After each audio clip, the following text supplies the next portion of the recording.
Our next rockstar speaker, we have Rashmi Anand. She's on stage already, and Rashmi is speaking about the highest capability being the capability of love. Yeah. So Rashmi Anand. You have asked for ideas. I think there's so many people here doing such amazing things that I dare not give ideas. But what I would like to do is take you through my own journey and the learnings that I've learned along the way, and come and show you how I came to the conclusion that the highest capability is the capability to love. There comes a time in people's lives, in all of our lives, where we come apart. We shatter, we don't know which way we are going. And that's the time I think that we really learn. 11 years ago, I came out of a very violent marriage. Sorry, 12 years ago now.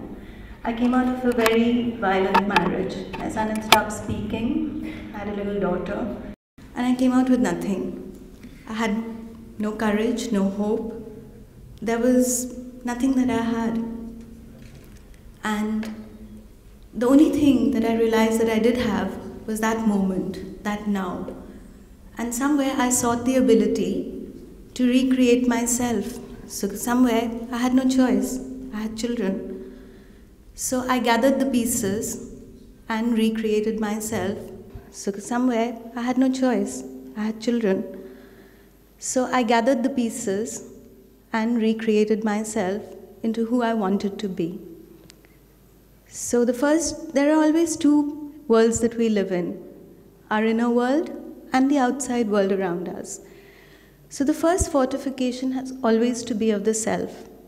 So I turned inward and I journeyed inside and I learned who I was. I learned to accept all aspects of myself, and then I learned to revel in those aspects. And that journey came out into the world in the form of books. I have written 11 books, out of which 4 are on women and violence, because that is what is close to my heart and my experiences.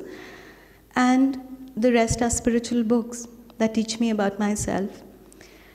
And slowly, as time went on and I healed further, I now run a trust that gives free legal aid to women and child victims of violence. And that's how I took the learning from what all I had been through, and then wanted to give back into the world all that I had received, and I had received a lot of learning. So in working with the trust, in working with the women, hundreds and hundreds of women came to me for counseling and then for legal aid. And they were all women below the earning capacity of 5,000 rupees. But I learned to give. And in that, I think more and more happens every day that teaches me that if I have gone through all this, it is only to learn that the highest capability or the capacity is the capacity to love. And that is the learning that I need to share. One of my books, which is not yet published, is called The Longing of the Fire. And I want to just read from that, because in that is the wisdom of the tree. And I feel that the tree, it is, as is said a lot in our culture as well, that teaches us the true meaning of love. So just a moment. It says, the wisdom of the tree. Keep always to the wisdom of the tree. For just as the tree is the link between the cosmos and the earth, so is your body a link between the heavens and your spirit. Revere ever the wisdom of the tree, for in doing so, you will revere your body and yourself. Like the tree, learn the art of nurturing yourself with whatever the ground is able to give, in the wisdom that you may not have all you want, but you do have all you need. Take as much as is required from your ground, leaving the rest for others who may need. As the tree stands rooted firmly in the ground, so stand entrenched firmly in every belief and value system, and use the strength thus gained to branch out in every direction and encompass the sky. Stand tall and with dignity in the face of every storm, keeping your silence and your stoicness. Find joy in every breeze that passes through you, and just as the leaves of the tree rustle in the wind, so laugh with every opportunity that you get to laugh and revel in that laughter. As the tree, allow without judgment every kind of creature to receive your shade. Learn of time and seasons and keep to the seasons of your body with grace and dignity. Know that there is a time to seed and have a vision always so vast that it encompasses all that the seed can become. Remember that all essence is within, and all beginning and all end is within you, just as all prosperity and abundance are in the seed and in the self. Know that there is a time to learn and grow and flower, and ever spread the sweet fragrance of your essence around you. And know too that you will reap the rich rewards of fruit. But know also of the decay and shedding off of all that is unnecessary in life.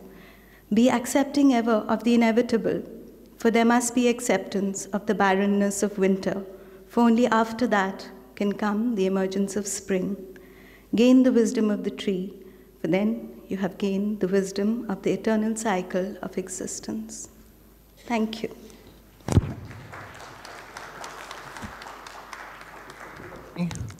Thank you so much, Rashmi. That was brilliant. We'll open the floor for questions. The wisdom of the tree. So nice. The tree holds such an important role in all our lives, right?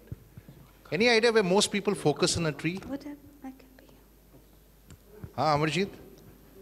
Fruits, especially the low-hanging fruits, as is taught in B school. Go for the low-hanging fruits. I've never understood what low-hanging fruits means, right? So that is what we are being taught in the education system today, which is shortcut lagao, hai na? Jugaad lagao. I love the original meaning of the word jugaad, which meant grassroots innovation. Because the original meaning of the word jugaad was the vehicle made from different auto parts. But today when I hear professors or entrepreneurs or so-called wise people say jugaad, I wonder whether they want to make us a race of fixers. Because that's what jugaad means in the modern day rhetoric, right? So that was brilliant because it's what the old saying is. And I'll ask Amarjit to say it. He says, Karm karo, phal ki chinta. Now, do you want to explain to me about how the essence changes with Icha, Amarjit? This is the tragedy of this great country, this great civilization. One of the most, after the Egyptian, one of the second most evolved scientifically and otherwise civilization in this world.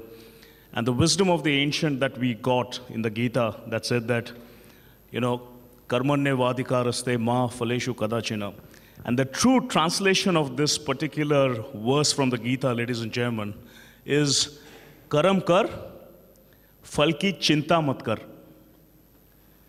But every time that I ask this question to people, I get 95% of the time, karam kar, फल की इच्छा मत कर और चिंता और इच्छा में बहुत फर्क है ladies and gentlemen जमीन आसमान का फर्क है but because the gospel was twisted because of certain people with vested interests over time we have gone generation upon generation of people who have come to believe this कि कर्म करते जा पर फल की इच्छा मत कर जो मैं तुम्हें दूंगा जो भी टुकड़े में तुम्हारे सामने फेंकूंगा उसी को तुम अपनाओ and be grateful in it. And we have gone away from that golden calling that we have, ladies and gentlemen. The true interpretation of the Gita is karam kar phal ki chinta mat kar, sir. Which means simply focus on the roots. Focus on what you do. The fruits will happen. Don't worry about them. They will happen. Absolutely. They will come your way. It's a foregone conclusion, ladies and gentlemen, that you will get your fruits. Rashmi, brilliant. Thank you so much. Extremely touched. One question for you, my dear. Sure. Very beautiful. You said that we need to go after what we need. We need to aspire what we need and not what we want. And I think today in India, the way we are progressing, I think people are just, you know, there's a never-ending wish list of what we want and not focusing on what we need. Yes. That being said, my question to you is, I want to seriously ask you this question and your take on this. When will the men in this country grow up? When will they? When will the men in this country grow up and understand what it really means to be a man? Because the reason why I'm saying this is, in the last 2.5 years, there's been a 650% increase in crime against women in India. Yes. It's a tragic statistic, and the crime against women in India has happened in mostly the educated upper middle class in the urban sectors. Yes. Okay, so my humble request for you to shed some light on is, when will the men in this country really grow up? You know, I have a very larger perspective. I've been there, I've suffered, I've come out, I work with other women who have suffered.